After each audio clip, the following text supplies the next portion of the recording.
Doctor Anoop Singh, आपके यहाँ भी विधानसभा के चुनाव होने हैं। जिस तरीके से कर्नाटक में भी चीजें हुई, तो क्या आप लोगों को डर नहीं लग रहा है कि अगर आप लोगों ने भारतीय जनता पार्टी को वोट नहीं दिया, शिवराज सिंह चौहान की सरकार नहीं बनवाई, भाजपा की सरकार नहीं बनाई, शिवराज सिंह चौहान का तो खुद ही कोई भरोसा नहीं रह गया पार्टी में कि वो कब उनको मुख्यमंत्री हटा करके और नया चेहरा वहां बैठा दिया जाए। तो जी। आप लोग को ये डर नहीं लग रहा है कि अगर सत्ता परिवर्तन हो जाता है, कहीं कांग्रेस आ जाती है, तो जो भी केंद्र से योजनाएं हैं वो बंद कर दी जाएंगी? और दूसरा, जो एक चीज और है कि अब आपके यहाँ जो चुनाव की चर्चाएं चल रही हैं, भाई संगठन में बदलाव की खबर अब केंद्र से लेकर के और नीचे तक लगातार आ रही है, तो क्या कुछ वहां भी बदलाव होने की संभावना अभी शुरू हुई है कल परसों में राहुल गांधी के इस ऐलान के बाद? सर नमस्कार। जी नमस्कार। मध्य प्रदेश जो विधानसभा चुनाव को लेकर के है, तो अब मध्य प्रदेश के चुनाव को देखा जाए तो एक तरीके से शिवराज सिंह चौहान समर्पण कर चुके हैं कि अब ये हमारे बस का नहीं है, और वह लगातार मोदी जी की और केंद्र की जो उनकी टीम है उसका दौरा करा रहे हैं, कुछ न कुछ उद्घाटन करा रहे हैं। जो खरगोन का शहडोल का उनका कार्यक्रम निरस्त हुआ, उस कार्यक्रम को आप देखिए तो पूरी तरीके से मैंने वोट के लिए उसको बनाया गया था कि किस प्रकार से अधिक वोट लिया जा सके। तो आज जो मध्य प्रदेश के अंदर संगठनिक स्थिति है, उसमें विशेष करके माननीय शिवराज सिंह चौहान जी की उनकी स्थिति काफी कमजोर हुई है। और अगर मध्य प्रदेश के अंदर भाजपा की स्थिति खराब हो रही है तो उसके दो लोग जिम्मेदार है। पहला, मध्य प्रदेश का जो प्रदेश अध्यक्ष है भाजपा का, बी डी शर्मा, उनकी बात को सुनिए। विवेक देश पांडे सर शब्द का प्रयोग कर रहे थे, तो बी डी शर्मा की जो भाषा होती है वो लंपटगिरी की भाषा होती है। मैंने ऐसा नहीं लगता कि एक प्रदेश अध्यक्ष बोल रहा है। वो जहां जाते हैं उनको सिर्फ और सिर्फ आलोचना वो करते हैं कमलनाथ का, दिग्विजय सिंह का और कांग्रेस का। जनता के सवाल पर नहीं बोलते। अभी हम लोग कटनी में एक सभा किए थे, क्योंकि कटनी के पास के वो सांसद है, तो वहां पे उन्होंने एक पुल है, उस पुल को रेत घाट वालों के लिए बंद करा दिए थे। और जब हम लोग वहां पे गए और वहां पे रघु ठाकुर ने ऐलान किया कि अगर 21 जून तक ये पुल नहीं खोली जा रही है तो हम पैदल यात्रा करेंगे, बी डी शर्मा घबरा करके वहां भागे और तुरंत वहां पे जाकर के पैसे रिलीज कराए और उसको चालू करने का काम किया उन्होंने। तो उनका काम बहुत बढ़िया नहीं रहा है। दूसरा, जो शिवराज सिंह चौहान जी का है, यह सिर्फ और सिर्फ घोषणा कर रहे हैं। और इन्हीं के एक नेता थे रघुनंदन शर्मा जी, उन्होंने इनको घोषणा वीर कहे थे, और आज इनकी अंदर से खूब विरोध है। शिवराज सिंह चौहान जी के लिए और मध्य प्रदेश में भाजपा के लिए दो प्रकार की चुनौतियां है। एक तो बाहर से चुनौती है, ये अंदर से विकराल चुनौतियां है, जिसको ये दिखा नहीं रहे लेकिन कहीं ना कहीं दिखाई दे रहा है। और विद्वान जनों में, बौद्धिक जगत में यह बहस चल रही है कि अब यह चुनाव शिवराज सिंह चौहान के बस का नहीं रह गया। अगर भारतीय जनता पार्टी, ठीक है, ओबीसी के चेहरा के रूप में शिवराज सिंह चौहान के चेहरे पर लड़ सकते हैं, परंतु उनको इसका नुकसान उठाना पड़ेगा अगर भारतीय जनता पार्टी क्विक निर्णय नहीं ले रही है। तो यहाँ पे तो संगठनिक बदलाव की आवश्यकता है कि यहाँ उनको चाहिए कि प्रदेश अध्यक्ष को हटाए, क्योंकि उनके बस का नहीं है। आज आप देख लीजिए कि जिन मुद्दों को माननीय शिवराज सिंह चौहान जी लगातार टाल रहे थे, लगभग 18-19 साल हो गए उनको मुख्यमंत्री रहते हुए, अब वह हर वर्ग को बुलाकर के महापंचायत करने का काम कर रहे और कुछ ना कुछ उनको देने का काम कर रहे हैं, उनको अपने तरफ खींचने का काम कर रहे हैं।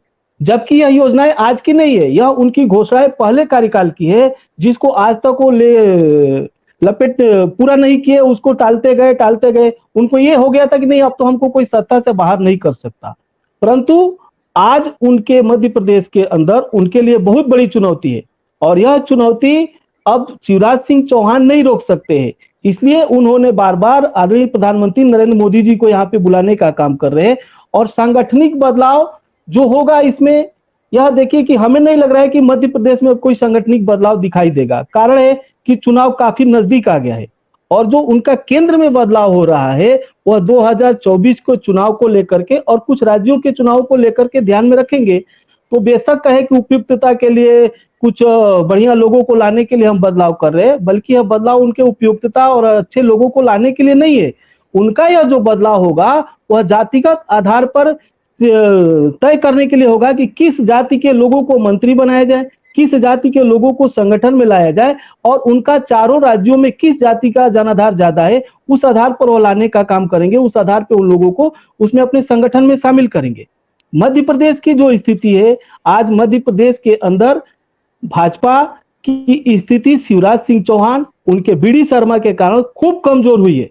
जरूरत इस बात की है कि कांग्रेस किस प्रकार से उसका नेतृत्व कर रही है, उनके कमजोरियों को जनता में किस प्रकार से लेकर के जा रही है। आप देखिए कि आज भी कांग्रेस संगठन के स्तर पर उनसे कमजोर है। वह संगठनिक बदलाव करेंगे, ठीक है, यह पार्टी का एक हिस्सा भी होता है, ठीक है, चुनाव के समय में कर रहे, इस पर बहुत थोड़ी अच्छी बात है। यह एक पार्टी का अपना अधिकार होता है, पार्टी की रणनीति होती है, पार्टी का एक संविधान होता है कि वो संवैधानिक बदलाव करेंगे, संगठनिक बदलाव करेंगे। परंतु अगर मध्य प्रदेश में देखा जाए राम प्रकाश सर, तो कांग्रेस के पास उनके तुलना में संगठन कमजोर है।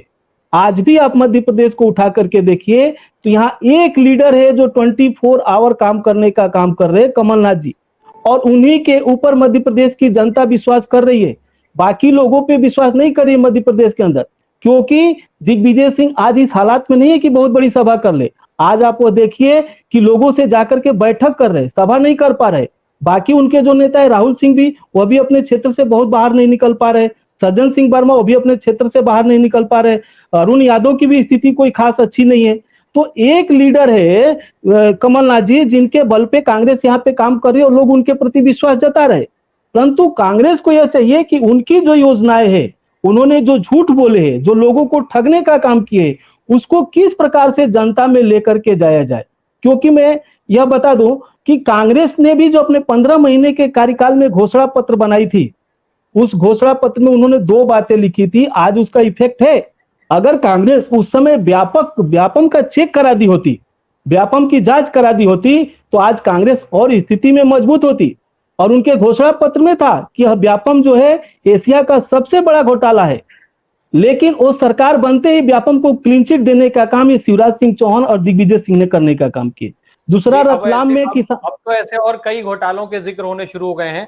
मुझे ये बताइए, जो मैंने एक बात और आपसे पूछी थी कि जो सत्ता परिवर्तन अगर होता है तो क्या आप लोग को डर नहीं लग रहा है कि जितनी योजनाएं हैं उन सबका लाभ मिलना बंद हो जाएगा मध्य प्रदेश के लोगों को? नहीं, ऐसा कोई डर नहीं लग रहा है कि मध्य प्रदेश की योजनाओं को बंद कर देंगे, क्योंकि यहाँ पे तो यह देखा जाएगा कि कितनी मेजोरिटी के साथ कौन से आ रहे। अभी सत्ता परिवर्तन होगा कि नहीं होगा यह कंफर्म नहीं है, क्योंकि इतनी कमजोर नहीं है, उनकी हालत इतनी कमजोर नहीं है जितना आकलन किया जा रहा है। और ऐसा नहीं होगा कि हाँ थोड़ी बहुत उनकी योजनाओं को बदलेंगे, उनकी योजनाओं में कटौती करेंगे, लेकिन संपूर्णतः नहीं कर सकते, क्योंकि अगले साल लोकसभा चुनाव है। अगर यहाँ से वो बाहर जाएंगे और यहाँ पे कटौती करने का काम करेंगे तो लोग उनको लोकसभा चुनाव में देंगे, क्योंकि लोकसभा चुनाव में देखिए लोकसभा का जो चुनाव होगा वो कर्नाटक में भी होगा, वहां भी सत्ता परिवर्तन हुआ है और चीजें हुई हैं, वो चीजें साफ साफ दिख रही हैं जी। लेकिन यहाँ पे देखिए सर कि यहाँ पे उनके पास एक सीट है कांग्रेस के पास अभी, और बाकी सीट उन्हीं के पास एक लोकसभा का। वो इतनी कटौती नहीं करेंगे और इतनी मात्रा में यहाँ पे वो नहीं कर सकते, क्योंकि यहाँ पे उनका संगठन मजबूत है। वो अपने संगठन को भी देखेंगे। कर्नाटक में भी जो सीटें हैं उसमें भी ज्यादा सीटें भाजपा के पास ही हैं लोकसभा की। ये सारी चीजें जो जिस तरीके से मध्य प्रदेश में समानताएं हैं वो बिल्कुल एज इट इज कर्नाटक में भी है। डॉक्टर अनूप, एक बहुत संक्षेप में एक जवाब दे दीजिएगा। जो मुद्दों की बात हो रही है, जिस तरीके से कांग्रेस पार्टी एक मुद्दे उठा रही है, या जो बाकी क्षेत्रीय दल हैं वो भी अपने अपने क्षेत्रों के मुद्दे की बात कर रहे हैं, लेकिन भारतीय जनता पार्टी देश के किसी भी कोने में, किसी भी हिस्से में, किसी भी तरीके की आम आदमी से जुड़े हुए मुद्दों पर कभी बात करते हुए नहीं देखी जाती। उसके जो मुद्दे हैं वो राम मंदिर होते हैं, हिंदुत्व होते हैं, और इसी तरीके के बाकी मुद्दे पर बात होती है। तो क्या ये जो मुद्दों का अंतर है वो आने वाले विधानसभा चुनाव में, चाहे वो मध्य प्रदेश हो, राजस्थान हो या अन्य हो, क्योंकि मध्य प्रदेश में आप बैठे हैं, आप जमीन पे देख रहे हैं, बहुत सारे लोग आपसे भी मिलते जुलते रहते हैं, तो क्या इन मुद्दों को लेकर के अब परसेप्शन बदला है लोगों के बीच में कुछ? बिल्कुल। अभी जो बीजेपी भारतीय जनता पार्टी जो मुद्दे को लेकर के चल रही थी, जो उनका सेटअप मुद्दा है जिससे वो बाहर नहीं जाना चाहती है, अब लोग उससे उब गए हैं। और इसी का कारण है कि आप देखिए कि प्रधानमंत्री जी के लोकतांत्रिक छवि जो पहले थी अब उसमें कमजोरी आई है, उसमें ढीलापन आया है, लोग उनको पसंद नहीं कर रहे हैं, उसमें गिरावट आ रही है, क्योंकि उनको जो जमीनी मुद्दे पे बात करना चाहिए उन मुद्दों पे बात वो नहीं कर रहे हैं। वो तो अपना एक सेटअप देख रहे हैं कि हम कहां से राजनीति को जीत सकते, कैसे चुनाव जीत सकते, और लगातार उसी में वो काम करते रहते हैं। उनको जमीन के मुद्दों से कोई मतलब आज दिखाई नहीं दे रहा है, चाहे उनके मुख्यमंत्री हो और चाहे प्रधानमंत्री जी भी हो, ये दोनों लोग, चाहे उनके मंत्रिमंडल हो, उनको आम जनता के मुद्दों से नहीं मतलब रह गया। वो तो बस देखते हैं कि हम चुनाव कैसे जीत जाए और उसी के ऊपर काम कर रहे हैं। इन तमाम उनके मुद्दों से आज जनता परेशान हुई है, आज जनता निराश हुई है, और उसी का कारण है कि मध्य प्रदेश के अंदर जो विपक्षी दल है और जो छोटे छोटे दल है वो मजबूत हो रहे, और इनके खिलाफ लड़ेंगे और मजबूती के साथ लड़ेंगे,